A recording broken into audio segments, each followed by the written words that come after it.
یہ 9 ارب کے پروفٹ میں تھا.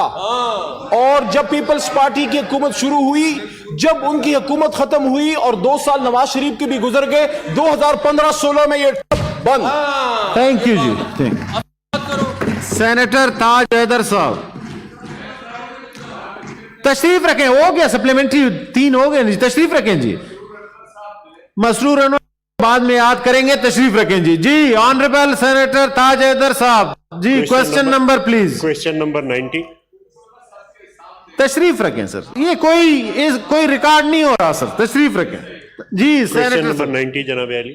Answer taken as read. Supplementary sir. جناب علی آپ کی مدد چاہوں گا. یہاں بلوچستان کے حوالے سے علامہ کا ذکر ہوا ہے, تو میں ایوان کو یہ بتانا چاہوں گا کہ 1936 میں علامہ نے پنجاب اسمبلی کے اندر قرارداد منظور کرائی تھی کہ بلوچستان میں یونیورسٹی کھولی جائے. اس کے بعد 1972 میں جب ذوالفقار علی بھٹو وزیر اعظم بنے اور غوث پشت جو گورنر بنے.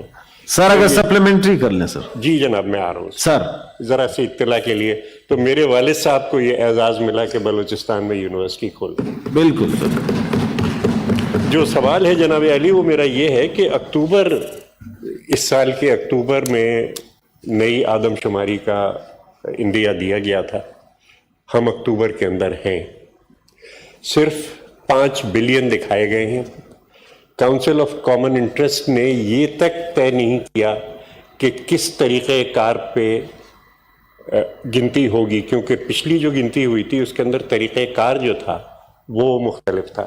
کیا مجھے بتایا جائے گا کہ کوئی شیڈیول بنایا گیا ہے مردم شماری کے لیے, اور اس کے لیے فائنینشیل ایلوکیشنز جو کہ ایسٹیمیٹڈ ہیں 23 بلین, 5 بلین رکھے گئے. یہ تو ویسی بات ہے کہ 200 ارب کے منصوبے کے سی آر کے لیے اس بجٹ میں 1 بلین رکھ دیا گیا ہے. اسی طریقے سے یہ جو ہے مردم شماری, اس میں 23 بلین کا خرچہ ہے, 5 بلین رکھے گئے ہیں. اکتوبر کا وعدہ تھا. کیا کوئی شیڈیول بنائی گئی ہے فائنینشیل ریلیزز کی یا نہیں؟ حکومت سیریس بھی ہے یا نہیں؟ اس میں صوبہ سندھ کو ہر سال 150 ارب کا نقصان ہو رہا ہے ٹرانسفرز کے اندر. یہ اتنا سیریس معاملہ ہے جناب. جی honourable minister for finance please. بسم اللہ الرحمن الرحیم. مسٹر چیئرمین, یہ بھی کہا کہ 5 ارب روپے رکھا گیا ہے, لیکن شاید ان کی نالج میں چاہتا ہوں کہ 5 ارب روپیہ ہے یہ فیڈرل حکومت رکھ رہی ہے, اور اس کے بیچ میں جو پروونشل جو گورنمنٹس ہیں ان کا بیچ میں حصہ آنا ہے. اور یہ کیونکہ اس سال کے بیچ میں کمپلیٹ نہیں ہوگا, تو اس سال کا ایک قسم سے یہ ایک کنٹریبیوشن ہے, کیونکہ اوپر یہ 12 مہینے میں تو کمپلیٹ نہیں ہوگا. تو یہ اگلے سال کے بیچ میں جب جائیں گے تو جو بھی ہمارا پورا کا پورا خرچہ ہوگا وہ فیڈرل حکومت اور جو پروونشل حکومت ہیں وہ مل کے اس کو پورا کر لیں گی, تو انشاءاللہ پیسوں کی کمی نہیں آئے گی. بھی اسی متنازعہ آدم شماری پہ ہوں گے؟ آئندہ انتخابات جو آپ کرنے جا رہے ہیں اسی متنازعہ آدم شماری. Minister for finance please. اس سے پہلے ہی یہ مردم شماری ہوگی, کیونکہ ابھی تو ان انتخابات میں تقریباً 2 سال رہ گئے.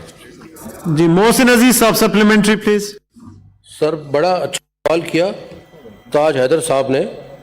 پھر میں ان سے گزارش کروں آس پاس کے لوگوں سے ذرا پوچھ لیں, اور میرا یہی سوال ہوگا منسٹر صاحب سے کہ تقریباً 10-12 سال کے بعد 2017 میں سینسس ہوا, اور سینسس کے ختم ہوتے ہی اس پہ اعتراضات اٹھا دیے گئے.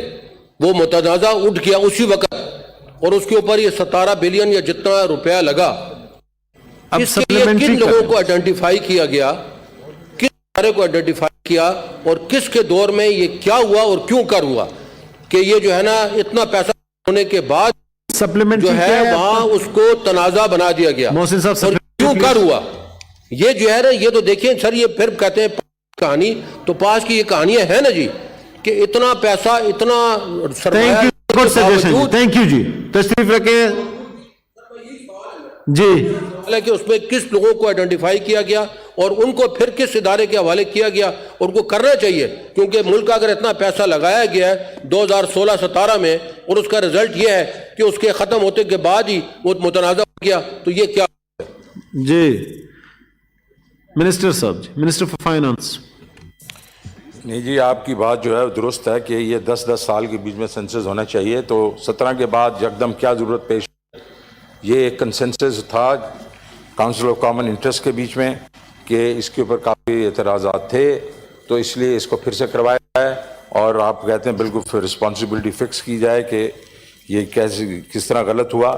تو وہ تو جس وقت ہم دوسرا سینسس کریں گے اور اس میں اگر ویریشن ہوگی تو آپ وہ کریں گے. یہ تو ہم نے سیٹسفائی کرنا چاہ رہے تھے ساری پارٹیز کو, ٹھیک ہے, تو ہو سکتا ہے یہی سینسس جو ہے وہی ٹھیک ہوں. جب جس وقت وہ آئے گا اور پتہ چلے گا بہت بڑی ویریشن ہے تو پھر ہم رسپانسبلٹی فکس کریں گے. Honourable senator Rukhsana Zubairi, supplementary.